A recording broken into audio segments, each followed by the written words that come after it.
Okay, good afternoon, everyone. Thank you for coming. I'm proud to be joined by Senators Wyden and Hirono and Murphy. And we want to talk, before we talk about what's at stake for millions of Americans, I want to touch on last night's debate. Now, we've seen President Trump melt down when confronted with facts many times. But his obscene performance, that's what it was, a performance, not a debate, and it was extremely filled with right-wing bile that included lie after lie after lie. President Trump insulted the vice president's deceased son, a veteran and public servant, and tried to smear his living one. He gave a fringe white supremacist group a new rallying cry. Stand back and stand by was immediately embraced by the Proud Boys. It's on their website. Appalling. And the President of the United States capped off the night by casting doubt on our elections, tarnishing our democracy. Shakespeare said it best. President Trump's debate performance, in the words of Macbeth, was a tale told by an idiot, full of sound and fury, signifying nothing. Let me say that again, because Shakespeare, even though he lived 450 years earlier, described it best. A tale told by an idiot, full of sound and fury, signifying nothing. It's a disgrace, and it is unfathomable to me that Senate Republicans, so many, wouldn't denounce the lies we heard last night and call on President Trump to stop fueling the hatred and racism and stop sowing doubt in our elections. And yet, Senate Republicans are doing Trump's bidding by rushing through a Supreme Court nominee merely days before a national election. But what really worries the American people is why Senate Republicans are rushing to put their health care at risk. Leader McConnell has spent this week trying to cover up the fact that President Trump, his party, and their Supreme Court nominee all want to overturn the ACA. Leader McConnell mocked the idea that a far-right Supreme Court majority is a threat to the ACA, and that Judge Barrett's judicial philosophy would even play a part in that. But President Trump and Senate Republicans have made clear for years that repealing the ACA is their top priority. There's no hiding from their record. They want the Supreme Court to do what they wouldn't try again to do on the Senate floor. Judge Barrett's record is clear. She has publicly criticized Justice Roberts for upholding the ACA. She has written that the Supreme Court, quote, would have had to invalidate, unquote, the law if it read the statute the way she does. Our job is to make sure the American people understand what's at stake here. On Sunday, I stood with New Yorkers whose children have pre-existing conditions. A family with a little girl, Emily, was afraid of what a court decision striking down ACA would mean for Emily's insurance. And there are millions of Emilys and families like Emily's across the country. So let's be clear. A vote to confirm Judge Amy Coney Barrett is a vote to terminate health care coverage and protections for hundreds of millions of Americans during a global pandemic, nonetheless. That is why I filed a procedural motion that will set up a vote on a bill that would protect the health care of hundreds of millions of Americans and prevent efforts by the Department of Justice to advocate that courts strike down the ACA. So as soon as tomorrow, Leader McConnell and all my Republican colleagues will have an opportunity to set the record straight with their vote. Do they support a bill to protect Americans with pre-existing conditions? Or will they go along with President Trump's plan to let the unelected Supreme Court tear away those protections that help so many Americans? Now, with the okay of my two other colleagues, I'm going to have to turn it over to Senator Murphy because he's heading to the floor to speak on this very topic. Senator Murphy. Thank you very much, Leader Schumer, and I thank the indulgence of my colleagues. Listen, this couldn't be any clearer. President Trump has made it clear since the 2016 campaign that he is only going to nominate judges to the Supreme Court who will invalidate the entirety of the Affordable Care Act. He spent all of his first year in office trying to get the Congress to repeal the Affordable Care Act, and he couldn't do it. And so he joined with Republicans, Attorney General all across the country in order to file a lawsuit that would do the job that Congress wouldn't and couldn't, taking away insurance from 23 million Americans and raising rates on 130 million others who have pre-existing conditions. A new pre-existing condition in this country is COVID. Now, we know today that 44,000 people are being reported as having COVID on a daily basis. But because this president doesn't believe in testing, because he is implementing a plan to test less people rather than more, we know that number is far underreporting the total number of cases. It is likely that every single day there are hundreds of thousands of people in this country who are becoming COVID positive. And what we are learning about COVID is so troubling.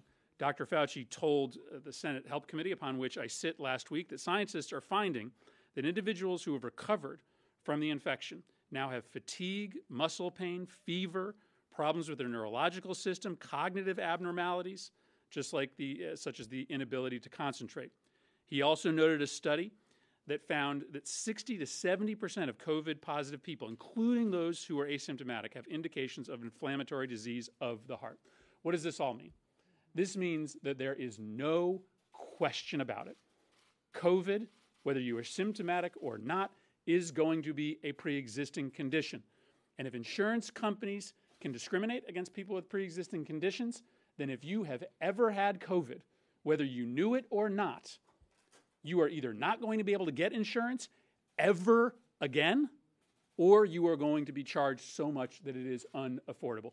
This is the question that Senate Republicans are faced with over the course of the next few weeks.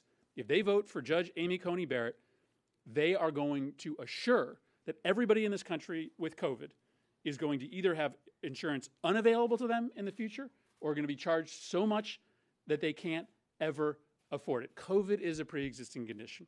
Now, there are 23 million Americans, many of which who won't have COVID, who aren't going to be able to get insurance because they were allowed on the ACA for it.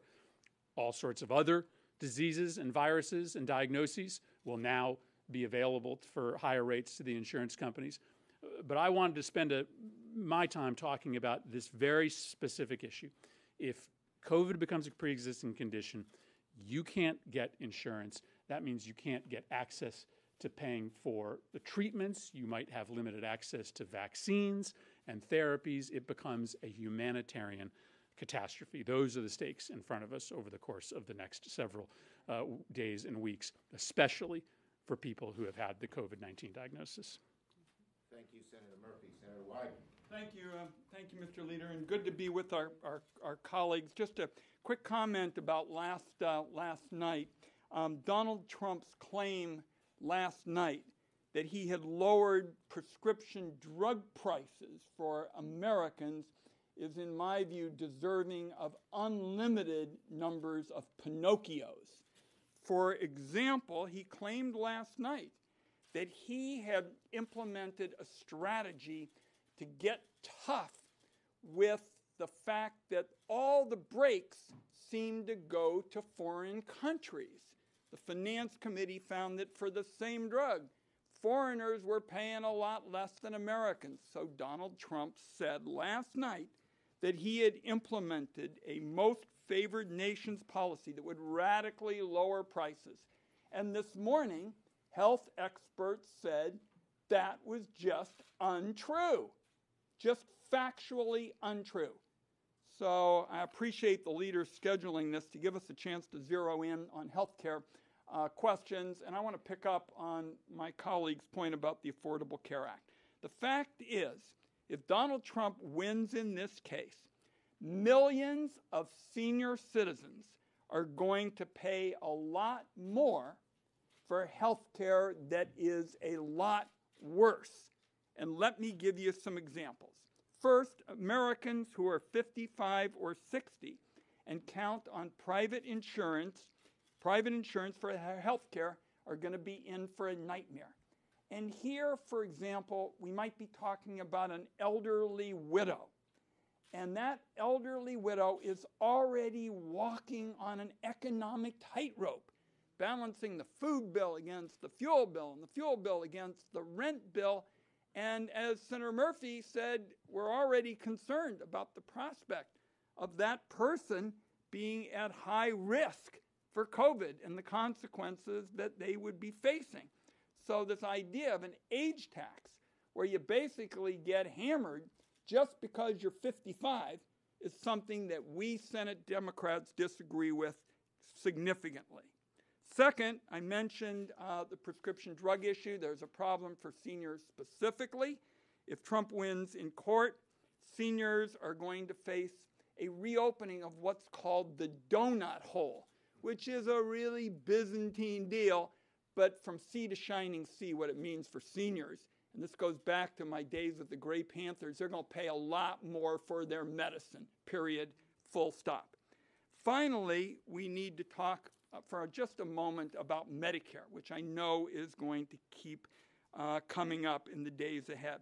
Medicare is heading towards real financial problems, including the possibility of insolvency in just 3 years because of the damage Donald Trump has done to the economy. The ACA lawsuit could make it even worse. So you can't trust Donald Trump to protect Medicare. So we Senate Democrats are going to protect Medicare from Donald Trump. And there are a whole host of issues that are going to be debated, and I'm sure you're going to have some questions, but nowhere are the differences more clear than our policies towards protecting the rights of vulnerable older people and what Donald Trump has laid out. And for example, last night, his claims about prescription drugs were just right out of fantasy land. And we can get you that information that backs that up. Thank you, Leader. Senator Hirono? Thank you.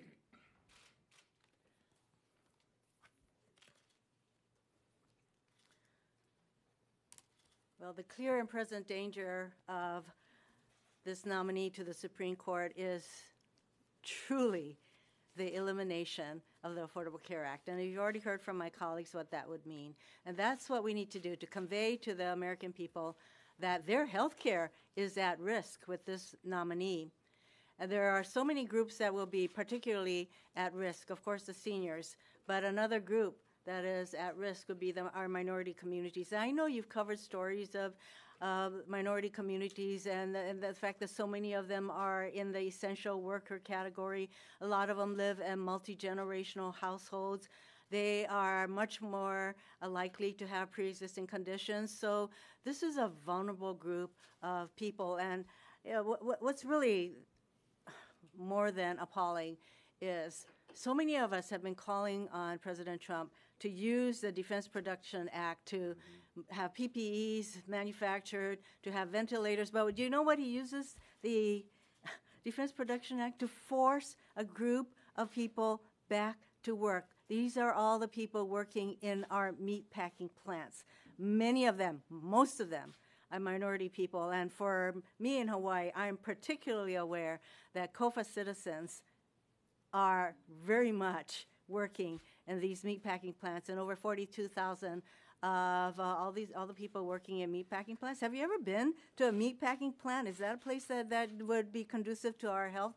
Mm-hmm. So 42,000 people have already been tested, have tested positive in meatpacking plants, and 200 of them have already died. And so he uses the Defense Production Act to force these people to be exposed to COVID. This is how much the president cares about our health care.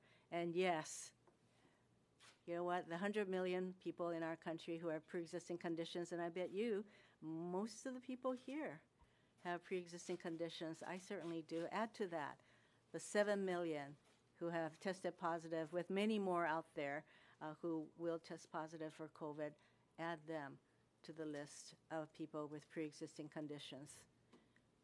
the elimination, the striking down of the Affordable Care Act, because Amy Barrett is going to be on the court just in time, November 10th, to hear the Affordable Care Act case, will mean that families will be sitting around their dining tables with no Affordable Care Act to help them, sitting there trying to figure out how the heck they're going to access the health care that they need. This is real, and this is why health care is the #1 issue for everyone in our country, except possibly the very rich people who got the benefit of the $1.5 trillion in tax cuts that President Trump pushed through. Thank you. Maze. We're ready for questions. Yes. Great, thank you.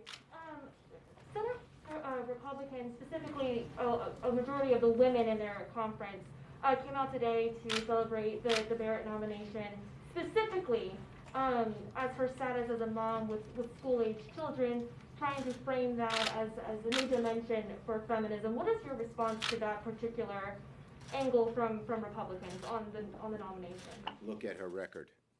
Her record, what she believes in terms of her, in terms of ACA. You get rid of ACA, you take loads of protections away from women's health. You look at her record on the right to choose, which a vast majority of Americans want to maintain Roe v. Wade, and you just see that her record is really against what women in America need and want. Do you want to follow up too, Mazie?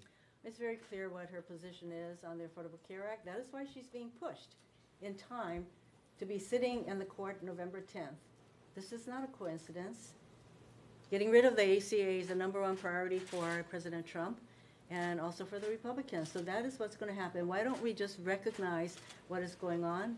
And the American people need to hold all the Republicans who vote for this person accountable for getting rid of their health care.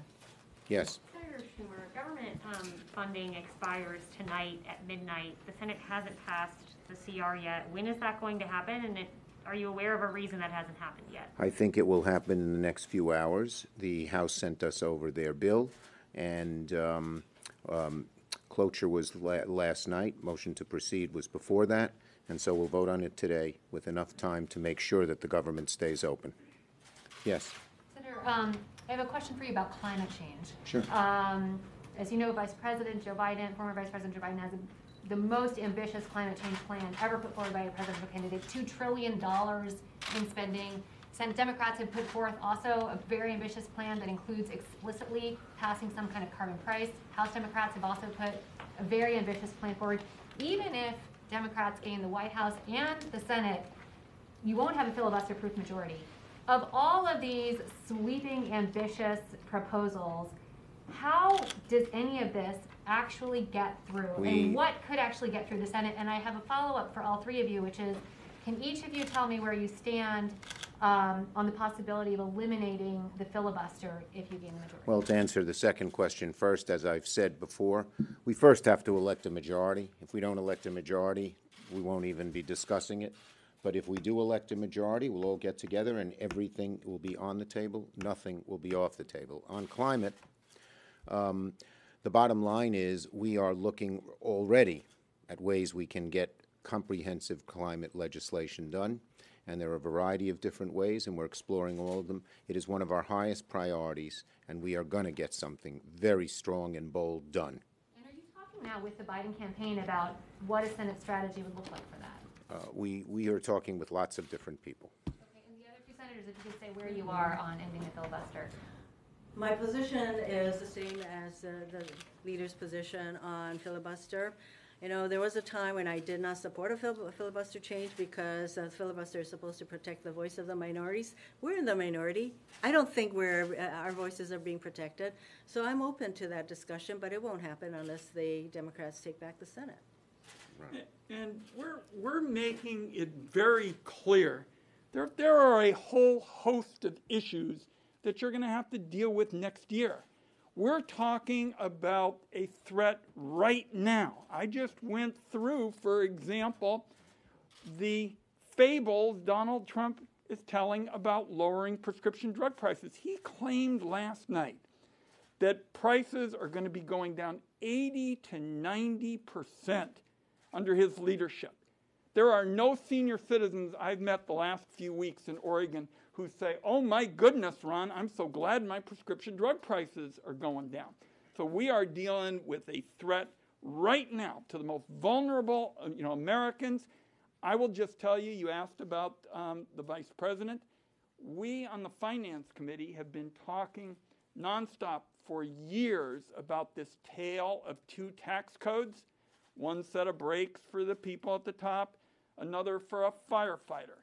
We learned just the last couple days about what that system means in the New York Times expose on the tax returns, and the vice president, to his credit, specifically picked up on the kind of language that finance Democrats are talking about, where you have to give a fair shake to people who work for a wage and not just give all the breaks to the people who make their money on wealth. One other thing I'd add to your question, the proposal that I made, Clean Cars for America, which gets all internal combustion cars off the road by 2040, is part of the Biden platform, which shows you how well we're working together.